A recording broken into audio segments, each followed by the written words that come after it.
Today I'm gonna work on the Z, and yeah, I'm gonna replace those.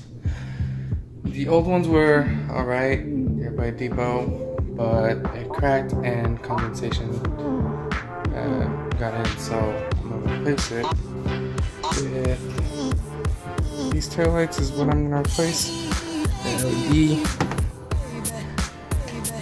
So it's just gonna need that harness, plug in there, which I will try to do one-handed.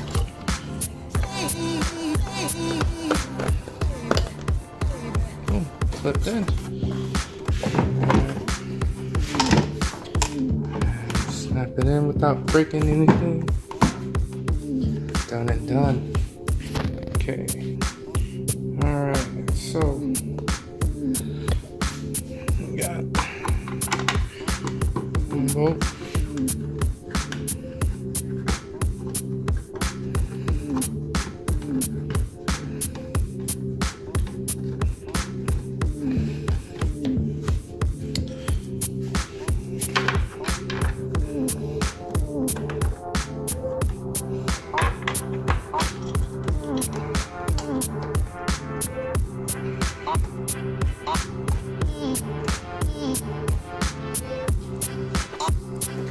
Alright, hand tighten so that I'm trying to cross thread it.